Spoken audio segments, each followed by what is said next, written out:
রাধে রাধে বন্ধুরা, কেমন আছো সবাই? তো আজকে বৃহস্পতিবারে আমি কিভাবে লক্ষ্মী ঠাকুরের পুজো দিয়ে থাকি সেটাই তোমাদের সাথে শেয়ার করব। প্রথমেই কিন্তু আমি সকল থালা বাসন যা আমার পুজোর ঘরে ছিল সেগুলো ধুয়ে নিয়েছি। ধুয়ে ভালোভাবে কিন্তু মুছে নিচ্ছি, কারণ পিতলের জিনিসে যদি জল লেগে থাকে তাহলে কিন্তু একটা দাগ হয়ে যায়। তার জন্য ধুয়েই ভালোভাবে মুছে নিলাম। তারপর আমি গোপুসোনাকে এদিকে স্নান করিয়ে নেব।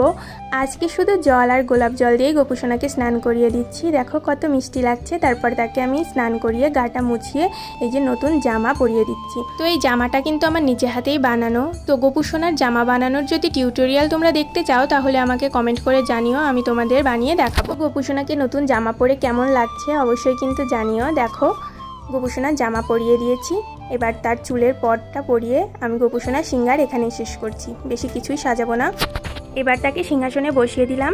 এবার মা লক্ষ্মীকে আমি একটু মুছিয়ে নিচ্ছি, কারণ মা লক্ষ্মীকে স্নান করানো যাবে না। আমার ঘরে যেই মা লক্ষ্মীর বিগ্রহ আছে সেটা কিন্তু স্নান করানো যায় না। এবার কিন্তু ঘট প্রতিস্থাপনের পালা। তো ঘটে আমি সিঁদুর দিয়ে ভালোভাবে স্বস্তি চিহ্ন এঁকে পানের পাতায়ও সিঁদুর দিয়ে নিলাম। হরিতকি এবং পয়সা দিয়ে ঘটে একদম পরিপূর্ণ করে জল দিয়ে দিলাম।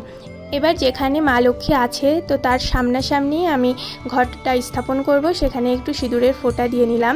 তো ঘট প্রতিস্থাপনের সময় কিন্তু ধূপ দ্বীপ জ্বালিয়ে পাশে রাখতে হয়, তো সেটাই আমি করে নিচ্ছি। প্রদীপ জ্বালিয়ে নিলাম এবং ধূপকাঠিও ধরিয়ে নিলাম।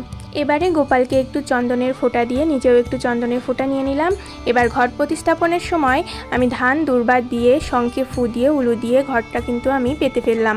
তো আজকে আর পূজাটা দেখাচ্ছি না, প্রতিদিনের মতোই কিন্তু পূজা দিয়ে নিয়েছি। এবার ধূপ দ্বীপ দিয়ে প্রদক্ষিণ করার মাধ্যমে আমার পূজা এখানেই শেষ করছি। তো দেখো আজকে আমার ঠাকুর ঘরটা কত সুন্দর লাগছে। আমার গোপুসোনা নতুন জামা পরেছে। তো গোপুসোনার ভিডিও কে কোথা থেকে দেখছো কমেন্ট করে জানিও, আর আমার গোপুসোনার ভিডিও তোমাদের কেমন লাগে সেটাও কিন্তু জানিও। আর চ্যানেলে যদি নতুন হও তাহলে চ্যানেলটি সাবস্ক্রাইব করে পাশেই থেকো। আর ভিডিওটি ভালো লাগলে একটা লাইক করে দিও। এখনকার মতো এই পর্যন্তই। রাধে রাধে।